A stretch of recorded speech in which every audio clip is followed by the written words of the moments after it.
오늘 저에게 주시는 하나님의 말씀은 마태복음 17장에서 20장까지의 말씀입니다. 제 17장. 그리고 엿새 뒤에 예수께서는 베드로와 야고보와 그의 동생 요한을 따로 데리고서 높은 산에 올라가셨다. 그런데 그들이 보는 앞에서 그의 모습이 변하였다. 그의 얼굴은 해와 같이 빛나고 옷은 빛과 같이 희게 되었다. 그리고 모세와 엘리야가 그들에게 나타나더니 예수와 더불어 말을 나누었다. 그때 베드로가 예수께 말하였다. 선생님, 우리가 여기 있는 것이 좋습니다. 원하시면 제가 여기에다가 초막을 셋 쥐어서 하나에는 선생님을, 하나에는 모세를, 하나에는 엘리야를 모시도록 하겠습니다. 베드로가 아직도 말을 하고 있는데 갑자기 빛나는 구름이 그들을 뒤덮었다. 그리고 구름 속에서 이는 내 사랑하는 아들이다. 나는 그를 좋아한다. 너희는 그의 말을 들어라 하는 소리가 들려왔다. 제자들은 이 말을 듣고서 얼굴을 땅에 대고 엎드렸으며 몹시 두려워하였다. 예수께서 가까이 오셔서 그들에게 손을 대시고 말씀하셨다. 일어나거라. 두려워하지 말아라. 그들이 눈을 들어서 보니 예수밖에는 아무도 없었다. 그들이 산에서 내려올 때에 예수께서 그들에게 명하셨다. 인자가 죽은 사람들 가운데서 살아날 때까지는 그 광경을 아무에게도 말하지 말아라. 제자들이 예수께 물었다. 그런데 율법학자들은 어찌하여 엘리야가 먼저 와야 한다고 합니까? 예수께서 대답하셨다. 확실히 엘리야가 와서 모든 것을 회복시킬 것이다. 내가 너희에게 말한다. 엘리야는 이미 왔다. 그러나 사람들이 그를 알지 못하고 그를 함부로 대하였다. 인자도 이와 같이 그들에게 고난을 받을 것이다. 그제서야 비로소 제자들은 예수께서 세례자 요한을 두고 하신 말씀인 줄을 깨달았다. 그들이 무리에게 오니 한 사람이 예수께 다가와서 무릎을 꿇고 말하였다. 주님, 내 아들을 불쌍히 여겨 주십시오. 간질병으로 몹시 고통받고 있습니다. 자주 불 속에 빠지기도 하고 물 속에 빠지기도 합니다. 그래서 아이를 선생님의 제자들에게 데리고 왔으나 그들은 고치지 못하였습니다. 예수께서 말씀하셨다. 아, 믿음이 없고 비뚤어진 세대여. 내가 언제까지 너희와 같이 있어야 하겠느냐? 내가 언제까지 너희에게 참아야 하겠느냐? 아이를 내게 데려오너라. 그리고 예수께서 귀신을 꾸짖으셨다. 그러자 귀신이 아이에게서 나가고 아이는 그 순간에 나았다. 그때 제자들이 따로 예수께 다가가서 물었다. 우리는 어찌하여 귀신을 쫓아내지 못했습니까? 예수께서 그들에게 대답하셨다. 너희의 믿음이 적기 때문이다. 내가 진정으로 너희에게 말한다. 너희에게 겨자씨 한 알만한 믿음이라도 있으면 이 산더러 여기에서 저기로 옮겨가라 하면 그대로 될 것이요. 너희가 못할 일이 없을 것이다. 제자들이 갈릴리에 모여 있을 때에 예수께서 그들에게 말씀하셨다. 인자가 곧 사람들의 손에 넘어갈 것이다. 사람들은 그를 죽일 것이다. 그런데 그는 사흘째 되는 날에 살아날 것이다. 그렇게 말씀하시니 그들은 몹시 슬퍼하였다. 그들이 가버나움에 이르렀을 때에 성전세를 거두어 드리는 사람들이 베드로에게 다가와서 물었다. 여러분의 선생은 성전세를 바치지 않습니까? 베드로가 대답하였다. 바칩니다. 베드로가 집에 들어가니 예수께서 먼저 말씀을 꺼내셨다. 시몬아, 네 생각은 어떠냐? 세상 임금들이 관세나 주민세를 누구한테서 받아들이느냐? 자기 자녀한테서냐? 아니면 남들한테서냐? 베드로가 대답하였다. 남들한테서입니다. 예수께서 다시 그에게 말씀하셨다. 그러면 자녀들은 면제받는다. 그러나 우리가 그들을 걸려 넘어지지 않도록 해야 하니 내가 바다로 가서 낚시를 던져 맨 먼저 올라오는 고기를 잡아서 그 입을 벌려보아라. 그러면 은전 한 잎이 그 속에 있을 것이다. 그것을 가져다가 나와 내 몫으로 그들에게 내어라. 제 18장. 그때의 제자들이 예수께 다가와서 물었다. 하늘나라에서는 누가 가장 큰 사람입니까? 예수께서 어린이 하나를 곁으로 불러서 그들 가운데 세우시고 말씀하셨다. 내가 진정으로 너희에게 말한다. 너희가 돌이켜서 어린이들과 같이 되지 않으면 절대로 하늘나라에 들어가지 못할 것이다. 그러므로 누구든지 이 어린아이와 같이 자기를 낮추는 사람이 하늘나라에서는 가장 큰 사람이다. 또 누구든지 내 이름으로 이런 어린이 하나를 영접하면 나를 영접하는 것이다. 나를 믿는 이 작은 사람 가운데서 하나라도 걸려 넘어지게 하는 사람은 누구라도 차라리 그 목에 큰 맷돌을 달고 깊은 바다에 빠지는 편이 낫다. 사람을 걸려 넘어지게 하는 일 때문에 세상에는 화가 있다. 걸려 넘어지게 하는 일이 없을 수는 없으나 걸려 넘어지게 하는 일을 일으키는 그 사람에게는 화가 있다. 네 손이나 발이 너를 걸려 넘어지게 하거든 그것을 찍어서 내버려라. 네가 두 손과 두 발을 가지고 영원한 불 속에 들어가는 것보다는 차라리 손이나 발 없는 채로 생명에 들어가는 편이 낫다. 또 네 눈이 너를 걸려 넘어지게 하거든 빼어버려라. 네가 두 눈을 가지고 불붙는 지옥에 들어가는 것보다는 차라리 한 눈으로 생명에 들어가는 편이 낫다. 너희는 이 작은 사람들 가운데서 한 사람이라도 업신여기지 않도록 조심하여라. 내가 너희에게 말한다. 하늘에서 그들의 천사들이 하늘에 계신 내 아버지의 얼굴을 늘 보고 있다. 너희는 어떻게 생각하느냐? 어떤 사람에게 양 100마리가 있는데 그 가운데 한 마리가 길을 잃었다고 하면 그는 99마리를 산에다 남겨두고서 길을 잃은 그 양을 찾아 나서지 않겠느냐? 내가 너희에게 말한다. 그가 그 양을 찾으면 길을 잃지 않는 99마리 양보다 오히려 그 한 마리 양을 두고 더 기뻐할 것이다. 이와 같이 이 작은 사람들 가운데서 하나라도 망하는 것은 하늘에 계신 너희 아버지의 뜻이 아니다. 내 형제가 너에게 죄를 짓거든 가서 단둘이 있는 자리에서 그에게 충고하여라. 그가 너의 말을 들으면 너는 그 형제를 얻은 것이다. 그러나 듣지 않거든 한두 사람을 더 데리고 가거라. 그가 하는 모든 말을 두세 증인의 이름을 빌어서 확정 지으려는 것이다. 그러나 그 형제가 그들의 말도 듣지 않거든 교회에 말하여라. 교회의 말조차 듣지 않거든 그를 이방 사람이나 세리와 같이 여겨라. 내가 진정으로 너희에게 말한다. 무엇이든지 너희가 땅에서 매는 것은 하늘에서도 매일 것이요. 땅에서 푸는 것은 하늘에서도 풀릴 것이다. 내가 진정으로 거듭 너희에게 말한다. 땅에서 너희 가운데 두 사람이 합심하여 무슨 일이든지 구하면 하늘에 계신 내 아버지께서 그들에게 이루어 주실 것이다. 두세 사람이 내 입으로 모여 있는 자리, 거기에 내가 그들 가운데 있다. 그때 베드로가 예수께 다가와서 말하였다. 주님, 내 형제가 나에게 자꾸 죄를 지으면 내가 몇 번이나 용서하여 주어야 합니까? 7번까지 하여야 합니까? 예수께서 대답하셨다. 7번만이 아니라 70번을 7번이라도 하여야 한다. 그러므로 하늘나라는 마치 자기 종들과 셈을 가리려고 하는 어떤 왕과 같다. 왕이 셈을 가리기 시작하니 10달란트 빚진 종 하나가 왕 앞에 끌려왔다.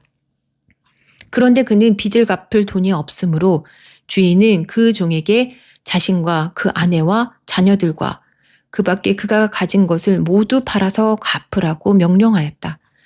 그랬더니 종이 그 앞에 무릎을 꿇고 참아주십시오. 다 갚겠습니다. 하고 애원하였다. 주인은 그 종을 가엾게 여겨서 그를 놓아주고 빚을 없애주었다. 그러나 그 종은 나가서 자기에게 100데나리온 빚진 동료 하나를 만나자 붙들어서 멱살을 잡고 말하기를 내게 빚진 것을 갚아라 하였다. 그 동료는 엎드려 간청하였다. 참아주게 내가 갚겠네. 그러나 그는 들어주려 하지 않고 가서 그 동료를 감옥에 집어넣고 빚진 돈을 갚을 때까지 갇혀있게 하였다. 다른 종들이 이 광경을 보고 매우 딱하게 여겨서 가서 주인에게 그 일을 다 일렀다. 그러자 주인이 그 종을 불러다 놓고 말하였다. 이 악한 종아, 네가 애원하기에 나는 너에게 그 빚을 다 없애주었다. 내가 너를 불쌍히 여긴 것처럼 너도 내 동료를 불쌍히 여겼어야 할 것이 아니냐? 주인이 노하여 그를 형무소 관리에게 넘겨주고 빚진 것을 다 갚을 때까지 가두어 두게 하였다. 너희가 각각 진심으로 자기 형제 자매를 용서해 주지 않으면 나의 하늘 아버지께서도 너희에게 그와 같이 하실 것이다. 제19장. 예수께서 이 말씀을 마치시고 갈릴리를 떠나서 요단강 건너편 유다의 지방으로 가셨다. 많은 무리가 예수를 따라왔다. 예수께서는 거기서 그들을 고쳐주셨다. 바리새파 사람들이 예수께 다가와서 그를 시험하려고 물었다. 무엇이든지 이유만 있으면 남편이 아내를 버려도 됩니까? 예수께서 대답하셨다. 사람을 창조하신 분이 처음부터 그들을 남자와 여자로 지으셨다는 것과 그리고 그가 말씀하시기를 그러므로 남자는 아버지와 어머니를 떠나서 자기 아내와 합하여서 둘이 한 몸이 될 것이다 하신 것을 너희는 아직 읽어보지 못하였느냐? 그러므로 그들은 이제 둘이 아니라 한 몸이다. 하나님이 짝지어 주신 것을 사람이 갈라 놓아서는 안 된다. 그들이 예수께 말하였다. 그러면 어찌하여 모세는 이혼 증서를 써주고 아내를 버리라고 명령하였습니까? 예수께서 대답하셨다. 모세는 너희의 마음이 완악하기 때문에 아내를 버리는 것을 허락하여 준 것이지 본래부터 그랬던 것은 아니다. 내가 너희에게 말한다. 음행한 까닭이 아닌데도 아내를 버리고 다른 여자에게 장가드는 사람은 누구나 간음하는 것이다. 제자들이 예수께 말하였다. 남편과 아내 사이가 그러하다면 차라리 장가들지 않는 것이 좋겠습니다. 예수께서 그들에게 말씀하셨다. 누구나 다 이 말을 받아들이지는 못한다. 다만 타고난 사람들만이 받아들인다. 모태로부터 그렇게 태어난 고자도 있고 사람이 고자로 만들어서 된 고자도 있고 또 하늘나라 때문에 스스로 고자가 된 사람도 있다. 이 말을 받아들일 수 있는 사람은 받아들여라. 그때의 사람들이 예수께 어린이들을 데리고 와서 손을 얹어서 기도하여 주시기를 바랐다. 그런데 제자들이 그들을 꾸짖었다. 그러나 예수께서 말씀하셨다. 어린이들이 내게 오는 것을 허락하고 막지 말아라. 하늘나라는 이런 어린이들의 것이다. 그리고 그들에게 손을 얹어주시고 거기에서 떠나셨다. 그런데 한 사람이 예수께 다가와서 물었다. 선생님, 내가 영원한 생명을 얻으려면 무슨 선한 일을 해야 합니까? 예수께서 그에게 말씀하셨다. 어찌하여 너는 나에게 선한 일을 묻느냐? 선한 분은 한 분이다. 네가 생명에 들어가기를 원하면 계명들을 지켜라. 그가 예수께 물었다. 어느 계명들을 지켜야 합니까? 예수께서 대답하셨다. 살인하지 말아라. 간음하지 말아라. 도둑질하지 말아라. 거짓 증언을 하지 말아라. 아버지와 어머니를 공경하여라. 그리고 네 이웃을 내 몸과 같이 사랑하여라. 그 젊은이가 예수께 말하였다. 나는 이 모든 것을 다 지켰습니다. 아직도 무엇이 부족합니까? 예수께서 그에게 말씀하셨다. 내가 완전한 사람이 되려고 하면 가서 네 소유를 팔아서 가난한 사람에게 주어라. 그리하면 네가 하늘에서 보화를 차지하게 될 것이다. 그리고 와서 나를 따라라. 그러나 그 젊은이는 이 말씀을 듣고 근심을 하면서 떠나갔다. 그에게는 재산이 많았기 때문이다. 예수께서 제자들에게 말씀하셨다. 내가 진정으로 너희에게 말한다. 부자는 하늘나라에 들어가기가 어렵다. 내가 다시 너희에게 말한다. 부자가 하늘나라에 들어가는 것보다 낙타가 바늘귀로 지나가는 것이 더 쉽다. 제자들이 이 말씀을 듣고 깜짝 놀라서 말하였다. 그러면 누가 구원을 얻을 수 있습니까? 예수께서 그들을 눈여겨보시고 말씀하셨다. 사람은 이 일을 할 수 없으나 하나님은 무슨 일이나 다 하실 수 있다. 이 말씀을 듣고 베드로가 예수께 말하였다. 보십시오. 우리는 모든 것을 버리고 선생님을 따랐습니다. 그러니 우리가 무엇을 받겠습니까? 예수께서 그들에게 말씀하셨다. 내가 진정으로 너희에게 말한다. 새 세상에서 인자가 자기의 영광스러운 보좌에 앉을 때에 나를 따라온 너희도 12 보좌에 앉아서 이스라엘 12지파를 심판할 것이다. 내 이름을 위하여 집이나 형제나 자매나 아버지나 어머니나 자식이나 땅을 버린 사람은 100배나 받을 것이요. 또 영원한 생명을 물려받을 것이다. 그러나 첫째가 된 사람들이 꼴찌가 되고 꼴찌가 된 사람들이 첫째가 되는 경우가 많을 것이다. 제20장. 하늘나라는 자기 포도원에서 일할 일꾼을 고용하려고 이른 아침에 집을 나선 어떤 포도원 주인과 같다. 그는 품삯을 하루에 한 데나리온으로 일꾼들과 합의하고 그들을 자기 포도원으로 보냈다. 그리고서 9시쯤에 나가서 보니 사람들이 장터에 빈둥거리며 서 있었다. 그는 그들에게 말하기를 여러분도 포도원에 가서 일을 하시오. 적당한 품삯을 주겠소 하였다. 그래서 그들이 일을 하러 떠났다. 주인이 다시 12시와 오후 3시쯤에 나가서 그렇게 하였다.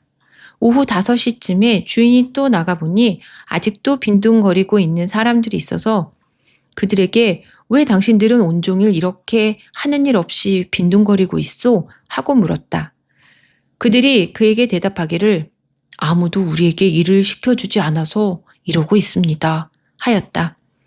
그래서 그는 당신들도 포도원에 가서 일을 하시오. 하고 말하였다. 저녁이 되니 포도원 주인이 자기 관리인에게 말하기를 일꾼들을 불러 맨 나중에 온 사람들부터 시작하여 맨 먼저 온 사람들에게까지 품삯을 치르시오 하였다. 오후 5시쯤부터 일을 한 일꾼들이 와서 한 데나리온씩을 받았다. 그런데 맨 처음에 와서 일을 한 사람들은 은근히 좀 더 받으려니 하고 생각하였는데 그들도 한 데나리온씩을 받았다. 그들은 받고 나서 주인에게 투덜거리며 말하였다. 마지막에 온 이 사람들은 1시간밖에 일하지 않았는데도 찌는 더위 속에서 온종일 수고한 우리들과 똑같이 대우하였습니다. 그러자 주인이 그들 가운데 한 사람에게 말하기를 이보시오. 나는 당신을 부당하게 대한 것이 아니오. 당신은 나와 한 데나리온으로 합의하지 않았소? 당신의 품삯이나 받아가지고 돌아가시오. 당신에게 주는 것과 꼭 같이 이 마지막 사람에게 주는 것이 내 뜻이오. 내 것을 가지고 내 뜻대로 할 수 없다는 말이오? 내가 후하기 때문에 그것이 당신 눈에 거슬리오? 하였다. 이와 같이 꼴찌들이 첫째가 되고 첫째들이 꼴찌가 될 것이다. 예수께서 예루살렘으로 올라가시면서 12제자를 따로 곁에 불러놓으시고 길에서 그들에게 말씀하셨다. 보아라, 우리는 지금 예루살렘으로 올라가고 있다. 인자가 대제사장들과 율법학자들에게 넘겨질 것이다. 그들은 그에게 사형을 선고할 것이며 그를 이방 사람들에게 넘겨주어서 조롱하고 채찍질하고 십자가에 달아서 죽게 할 것이다. 그러나 그는 사흘째 되는 날에 살아날 것이다. 그때 세베대의 아들들의 어머니가 아들들과 함께 예수께 다가와서 절하며 무엇인가를 청하였다. 예수께서 그 여자에게 물으셨다. 무엇을 원하십니까? 여자가 대답하였다. 나의 이 두 아들을 선생님의 나라에서 하나는 선생님의 오른쪽에 하나는 선생님의 왼쪽에 앉게 해주십시오. 예수께서 대답하셨다. 너희는 너희가 구하는 것이 무엇인지도 모르고 있다. 내가 마시려는 잔을 너희가 마실 수 있겠느냐? 그들이 대답하였다. 마실 수 있습니다. 예수께서 그들에게 말씀하셨다. 정말로 너희는 나의 잔을 마실 것이다.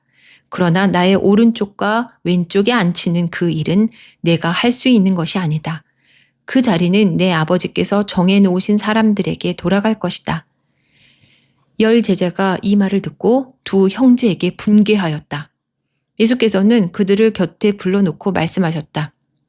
너희가 아는 대로 이방 민족들의 통치자들은 백성을 마구 내리누르고 고관들은 백성에게 세도를 부린다. 그러나 너희끼리는 그렇게 해서는 안 된다. 너희 가운데서 위대하게 되고자 하는 사람은 누구든지 너희를 섬기는 사람이 되어야 하고 너희 가운데서 으뜸이 되고자 하는 사람은 너희의 종이 되어야 한다.